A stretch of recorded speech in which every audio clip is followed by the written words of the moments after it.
that helps people start businesses, similar to me, has been involved in a number of businesses on the scale of hundreds. He's also got a super interesting podcast funnel, which I think is super relevant. I've been doing something similar.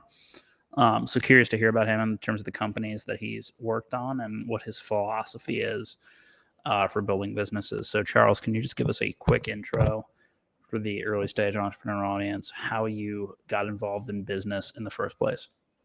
Yeah, I started about 10 years plus ago.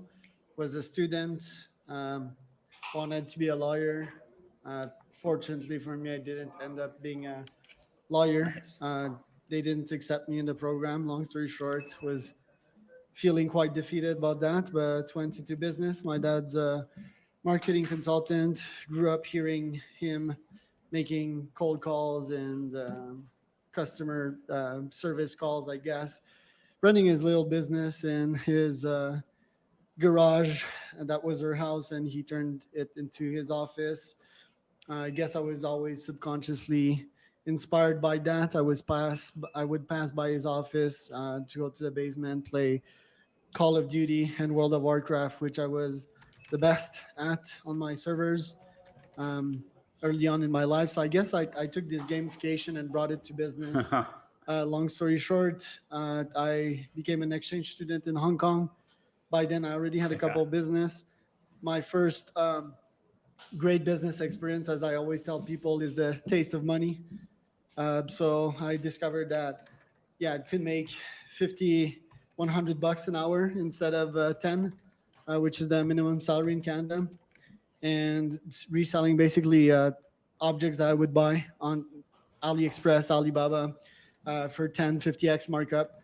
Was a bit scammy, but whatever. I decided to start more serious and more ethical business after that. An agency, an AdWords agency, a website agency with a first mentor of mine. I started a nootropic.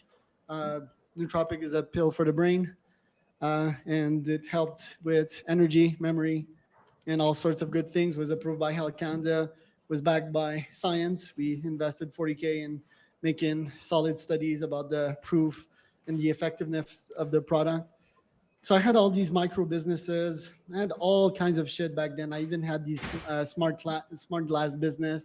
Never took it off the ground. And after that trip, I came back to my parents' house and I was like, okay, I need to get out of this environment, which is the parental nest, which is my advice to also young people: get the fuck out of there and branch out by your own.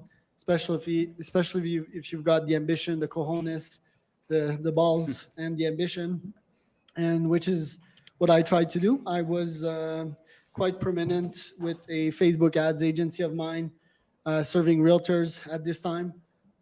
Scaled it to 30K MRR. Was worried that if I would leave my native Quebec, the clients would freak out and I would lose everything. But I did not. I booked the cheapest Airbnb that I found back then in Mexico, which was in Oaxaca. It was sunny. Had a nice balcony.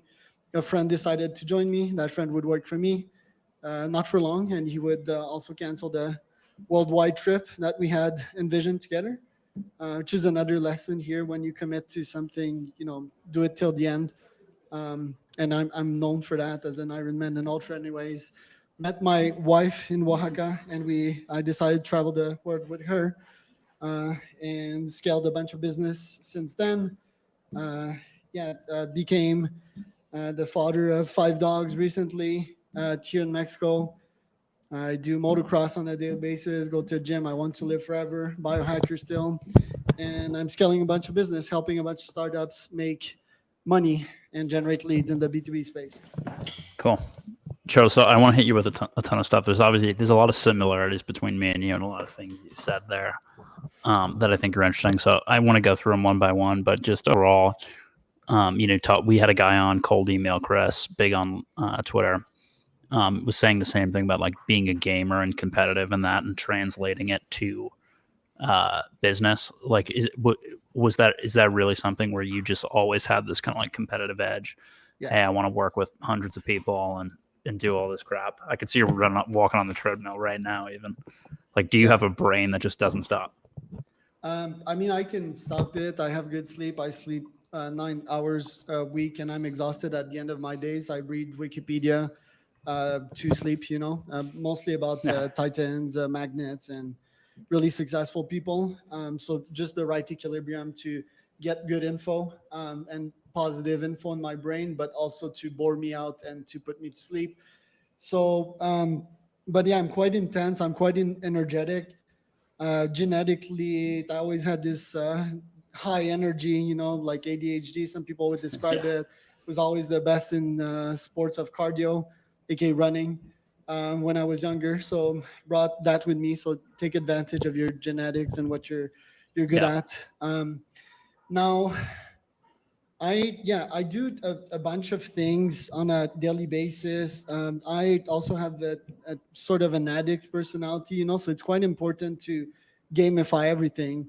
So let's say that I'm quite exhausted from business, and I don't feel serotonin getting to the next task. I'll just go to the gym, you know, Yeah, I do and the then same I'll gain thing. more That's points. funny. And then I have a meditation cushion in my stairs. Every time I pass in front of it, I need to sit. Then I gain more points. So it's like this gamified system. My business is fully gamified and automated as well. So I write 10 cold emails on a daily basis. I gain points for that.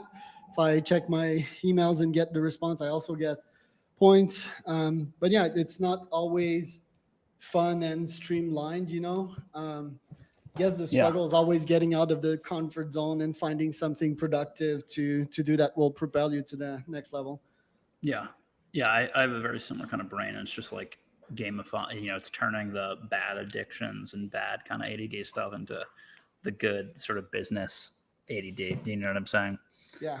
And I think, yeah, a lot of entrepreneurs, just creating that gamified system is key to having success. So walk me through when you're talking about the agency or your first company, what, how long were you doing that for? Like how quickly were you able to scale it up to, 6-figure MRR, Yeah. get it to a big level? Like, did you hire people? What did that look Yes. like, that process? Yes. Although, like, if I would have to turn the clock, I wouldn't hire anyone. I hired probably 1,000 employees in the last decade, and pretty much fired all of them or they left. So I don't believe I in did the same thing, man. That's crazy. yeah, I don't believe in employees anymore. I just Same. believe in AIs. So you're kind of the nucleus of energy, and you need to outsource to all of these systems right now. Very soon, we're gonna start to see like AI agents. I think the first company that's gonna be quite prominent at that will be OpenAI. They have GPTs now, but yeah, they're definitely working on agents. And yeah, if you can work on that as a company, I think you can be quite successful. Now, back then, how I scaled this, it was quite easy, because realtors, they had a place, was a bit sneaky, but you could get like all the 11K realtors emails and phone numbers at one spot. That was before tools like Apollo existed, right? Yeah. So, and that was in Quebec, which is a niche of its own. Even nowadays, if you try to find like all the French people from Quebec's information and systems, it won't be all available because it's a quite a sub niche. Anyway, so I got all of these numbers and these emails. I grabbed the phone and I called them. I started my career calling 200 architects and engineers per day to sell LED lights. So I guess it was such a low hanging fruit for me. I just pick up the phone. The first week I was like without any strings attached with my ex mentor, right? It was kind of scary to be on my own in a business, but I just picked up the phone at my parents' kitchen table. And just like that, the first week I had, yeah, probably 10-ish leads. On week 3, I had Simon Bégin pay me 5K for a website. I'll always remember the first transaction, right? And then it was off to the races. I bought a SendGrid account, started spamming the crap out of these 11K realtors. And then I used to sell Gotta very get the low sun tickets, grid. right? So 300, yeah, out of SendGrid, $300 a month I would charge for Facebook ads, right? So all I had to do was to get 100 of them, which I did, but I decided to eventually scale down this business because I didn't want to be a realtor. I didn't believe in my customers, maybe 1% were ballers, like rich realtors and real estate investors managing teams. But yeah, I just put a lock in that one. Um, in the end, they were pissed. They were paying $300 a month, and they still found a way to be pissed. And these people are kind of sharky. They grouped together and tried to ruin my reputation. So I was like, fuck it, man. I'm leaving these losers. And yeah, since then I've been competing in the national leagues, aka working with people from all over the world that are very successful, mostly from the US. Got it. Going back to the employee situation, do you find that like just there's something that I've had? I've also gone through a lot of employees where I hired them, fired like 20 in a year. Do you just find they can't keep up with your energy? Like, Yeah, not what's your only vibe there? that, but it just doesn't scale. Like two mental models here. One, I'm not sure if you ever remember being an employee yourself. Like me, one of my favorite I job never back was. then was okay. Well, that's interesting because I also say that, but I still had a couple of jobs before being an I saw entrepreneur. Like that. for Yeah. example, working at a golf course, and I learned how to eat hot dogs and poutine there, and to improve my golf strike, basically. So, yeah, that's what I would do, and watch movies on my iPod Touch back then. So my goal back then was to have the fewest energy expenditure and to get through my day. By the way, I would come in that job real hangover because I would drink quite heavily for 4 years of my life. I'd binge drink every weekend, probably twice or thrice. And I was a good employee to all standards. They kept me there for 5 to 6 years, but my goal was to minimize my energy expenditure so I could finish working at 10 p.m. at night and go join my buddies for a drink. So that's the mentality that most employees come from. And then if you want to be an employee, the second mental model here is just that, yeah, you're not good enough to be by your own by definition, which makes you mediocre. So even A players by this definition are a bit mediocre. Now there's exceptions here. There's like hybrids, people that get hired as executive in top positions and they're entrepreneurs. I have plenty of friends that are like that. But yeah, if you're just like a pure full-time employee, most of the time you're just not that good. Plus, I think it lacks ethics to be like, hey, I'll pay you and I'll make a profit out of you. I think it's like modern slavery. So that's the third one here.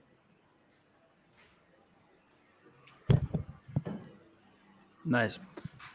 So quick, another question, sort of shifting topics a little bit, but you mentioned before we got started that podcast funnel, right? So you're having like a ton of podcast guests on, doing the Opus clips, just like grinding and churning through a million of them, assuming you're getting them off the Apollo or whatever, SendGrid emailing them. How do you, how are you converting them from guest to mastermind or consulting or whatever high ticket offer you're throwing on top of them? Yeah, so you're right. Apollo is the best system to get a bunch of guests. In my case, it's CEOs and founders, and then you can try to funnel them and put like a head count growth rate of like 15%. So their company grew by 15% the last 12 months. Ironically, yes, we just talked about hiring not being the best scenario, but a lot of companies and the strong majority still hire, and that's an indicator of them being like high performance people. Another criteria would be that they've been funding. Again, I'm sort of against funding as a contrarian, but I think generally speaking, these are indicators of these people being high performers. So yeah, I filter down to this audience, specifically in the US, and then get them on a podcast. Back then, I used to be quite intense, 100 podcasts per week. I scaled that down. Nowadays, I'm in a phase of more space, more quality, more insights, more relaxation. I like alternating mindsets and impose like different lifestyle factors on my day. Then I view the year and life as seasons. But long story short, you take these 100 guests on a pod, then you identify the best of them, and then you invite them to a mastermind. A mastermind slash a CEO roundtable is you meet with 3 to 4 of these top people on a monthly basis. It's accountability, it's insights, It's support. Is like, hey, what challenge have you faced lately? What insights you have for us? And then next thing you know, after 3, 4, 5 meetings, like these 3 to 4 CEOs, they become best buddies, and they eventually become your clients because you organize the full thing. These masterminds are free, also. That's important. And they're online, right? I also organize some of them physically. More on that later. But yeah, the funnel is podcast, mastermind, and eventually these folks that become clients, and eventually the tip of the funnel, the best of them, right? They become your business partners. Got it. How do you? So my next question on top of that would be like, just managing the schedule of meet. How to, let's say a founder comes in, right? They're at however much revenue or the size of their company. What is it that you're doing to help them scale or get better? Like, is it just like the talking to them weekly that's helpful? Are you plugging in strategies for them? How do you manage that client relationship over several months or a year? Yeah, my main system that I'm selling right now is exactly like what I just mentioned. So the Apollo tech stack with SendGrid, and how to copyright, how to target your ICP, how to experiment, how to analyze, how to A/B test, how to scale campaigns with Apollo. I still believe that cold email is the most underrated lead gen resource. As a guy that pretty much tried it all: Facebook ads, AdWords, calls, SMS. I've tried pretty much everything in the book. Um, so what I do is what I teach on a daily basis. So either they want lead gen, right? So we'll do directly that in follow, like direct lead gen slash demo call to action. Maybe they want a mastermind, so I'll help them create their own mastermind. Obviously, the podcast, podpire.com is my company for that. Maybe they want partnership campaigns done, Apollo again. So that's what I offer them as a service. And yes, I have 2 products mainly right now. One, which is coaching. So it's a pure weekly call, accountability with them and their team, and insights, of course, and so forth, and teaching them how to set up the whole system. Or I fully do it for them. So my coaching is 2.5K per month. And if I do it for them, it's 3.5K, a bit more expensive. So my hopes with this is that if I can help them launch more system and test out more markets with more offers, it also feeds that data back to me, right? So I already have my product market fit machine and test a shitload of offers, shitload of markets myself, but I also do the same with my clients. So it sort of accelerates the full flywheel and gives me all these startup ideas, um, which sometimes I decide to kickstart myself. Sometimes I decide to invest in them. Sometimes I decide to become a partner with companies that are very strong in that domain, like Apollo. I'm a partner. Beehive, the newsletter tool that you know, and a bunch of cool companies like Delphi, for example, Delphi AI. They all started on my podcast, these people. So it's like a full holistic system. A bunch of people don't understand the power of that. They think I'm distracted. They think I do 1,000 things. But yeah, it's pretty fun. It's pretty profitable. And I do believe it's a machine that will allow myself to reach my very ambitious goals, which is to become a trillionaire in less than 50 years.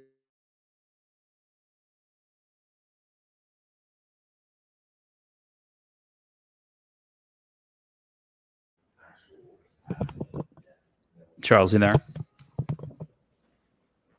Yeah. You cut out for a second there, but yeah, okay. So trillionaire in 15 years. What 50, 50. 50? Nice. Okay. And you had that longevity guy on your podcast that I saw, so that's gonna be no problem. But Yeah, there you go. so with these companies you're becoming partners in, are you investing in them, taking equity? What does that mean? You're a partner in the company? Partner is not investing, so it's investing my time, right? And in exchange, they give me a referral link. I make money off that, and yes, I take equity from the ones I'm quite bullish in, aka Got yeah, it. the ones that I've been working with for at least 6 to 12 months, and I've seen the ins and outs. I've seen the management team. I've seen how they operate and their mentality. Is there chemistry between us, or yeah, are they not compatible with this mindset of mine? So tell me about a few of those, or the most interesting ones that you're currently focused on. Yeah, Delphi is probably yeah, will be a unicorn for sure. They do Charles GPT, for example, or the Chris GPT. So they would take like all your data, and it's with obviously OpenAI's Chat GPT LLM, but it's also Chris data, right? So everything that you posted on your LinkedIn, on your Twitter, in your Right. newsletter, it scrapes it all, and then it answers like you, and then you can even call it and have a Your conversation name with now. it. You can, yeah. Can you hear me? Yeah, I can hear you. Yeah, so this would be one. Clay is another. Clay.com. It's AI emails. Yep. So that's We another know. unicorn, 500 Yeah. million valuation. They're pretty good. So any products that I like, for example, right now I'm seeking two. I'm seeking a sauna company, which is quite random, right? But yeah, I always enjoyed sauna, so want to be a partner in one of these company, potentially invest and a sauna with a twist. It would be IoT and so forth. And the second one is a CEO boxing league. So you take two CEOs and you put them in a ring together, like Gary Vee and Mark Cuban, and you make a shitload of money because these guys are promotion machines, they're businessmen, and they have their ego in the ring, So quite bullish on that. Nice. In the last, 10 years or however long you've been doing this, would have been some hard challenges for you to get past? The employee one was a pretty big one. Gotta imagine. Yeah, and it's not just a money pit, it's also an emotional pit. A bunch Yeah, of I these know that. people are fucking losers. They come after you, right? Some of them, they try, They yeah, try to they sink come your after name. you. Yeah.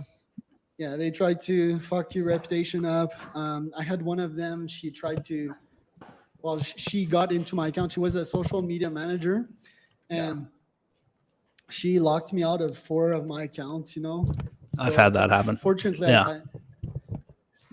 One, I'm dumb enough to give her all the access, so that was the key Had that lesson happen here. too. And yeah, two, I guess, yeah, like these people, I mean, probably they didn't have options, right? They really took the fight or flight, and they're like, oh, Yeah. Charles not gonna pay me or whatever. They do, and But they in do the whatever, end, they right? Whatever sacrificed they their, have. Yeah. But they look yeah, stupid there you after it go. too, right? Well, they not only do they look stupid, but in her country, she can go to jail for that. So I have an army of lawyers, So, and when you fuck with like an alpha, you get the consequences. So Yeah. yeah, it's been a nightmare. Basically, it was very stressful because she also went at my wife, which was fucked up. I've had But that yeah, too. that was one. What else? What else? What else? I guess yeah, on the client side right now it's way better because I work with virtuous people nowadays, like real winners, people with good values. So I don't have clients shitting on me anymore. I used to have that in my first or second year. Um, yeah, just when I was a nomad with my wife and we would travel a lot, it was like a nice lifestyle, but it was also quite stressful to be constantly on plane in changing countries. So a year or two ago, we stopped traveling because yeah, it was just not fun anymore. And even to this day, I don't like traveling, taking a plane. But there's not been a lot of stressors in this life of mine the last 7 years, other than the one I mentioned. Interesting. Cool. So tell me, how do you sort of split your time between, like the podcast, the mastermind, and then these individual partner stuff? Like, what does your actual day look like comparatively? Yeah, it's quite asynchronous nowadays. My days for example, today I had a meeting in the morning with my psychotherapist.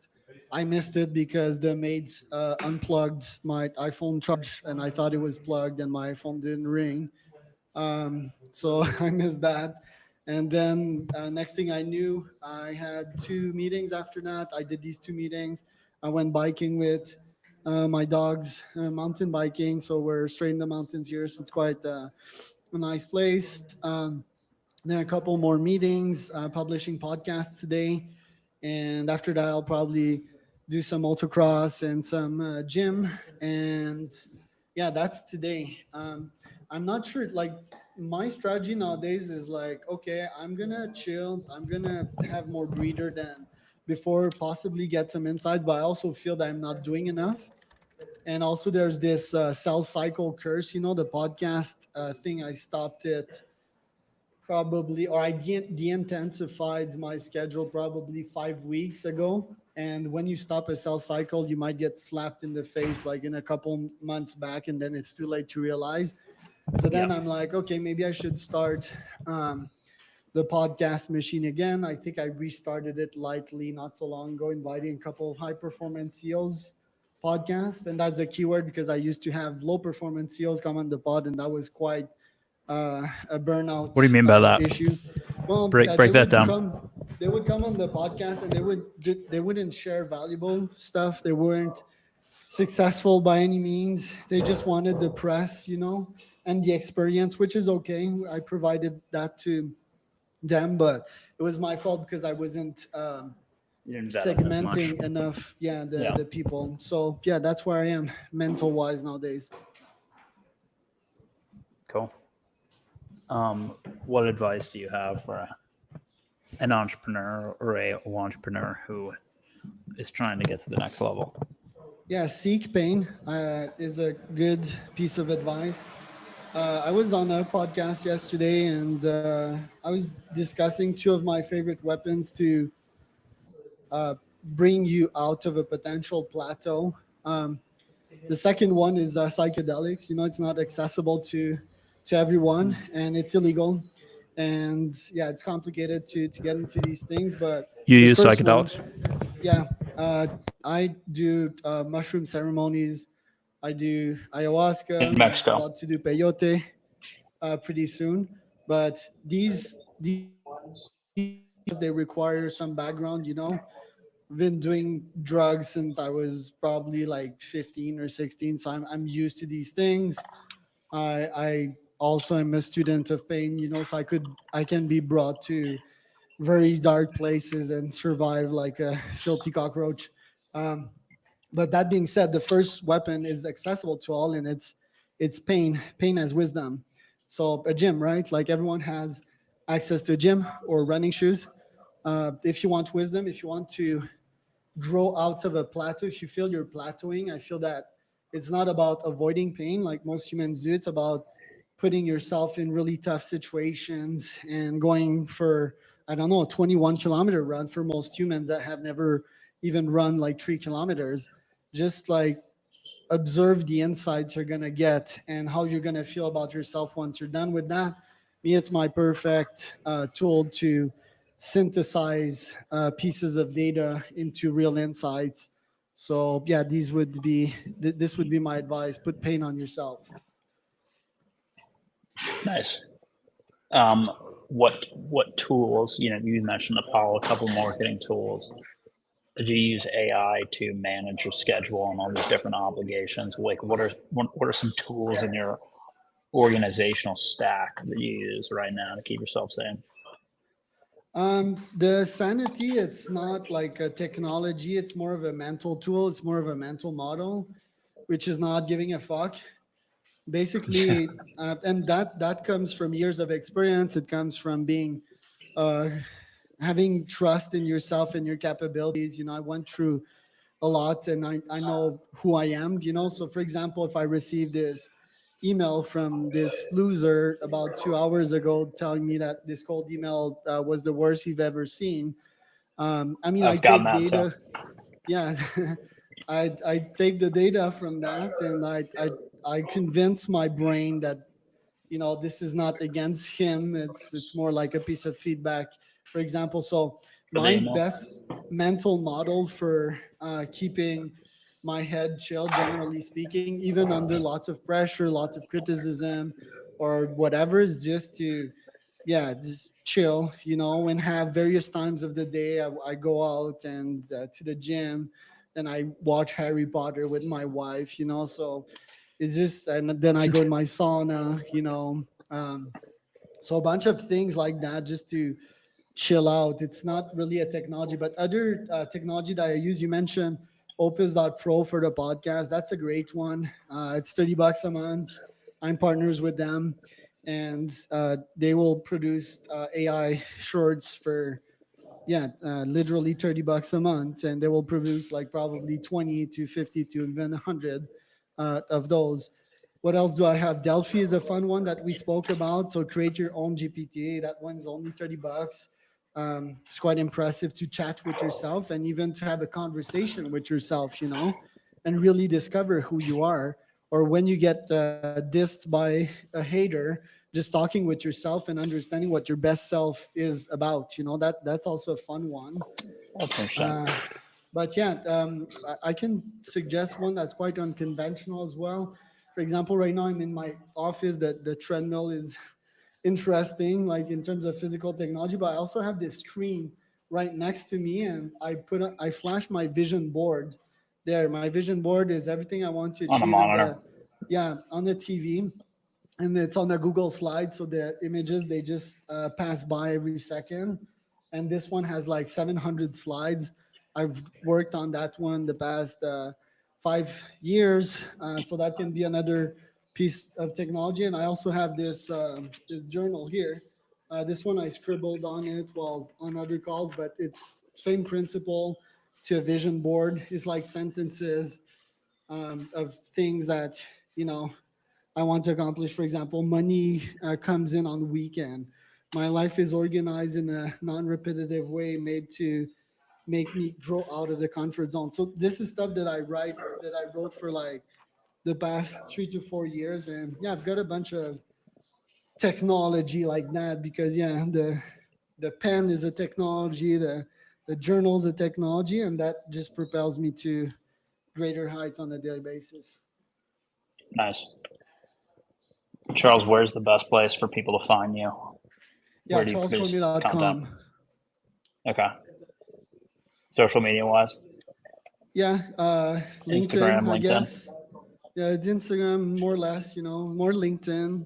I use LinkedIn like a Twitter, and I'm on Twitter. I should post a lot there. So Nice. Cool. We will drop the links in the chat. Charles, thanks so much for coming on, man. pleasure, dude.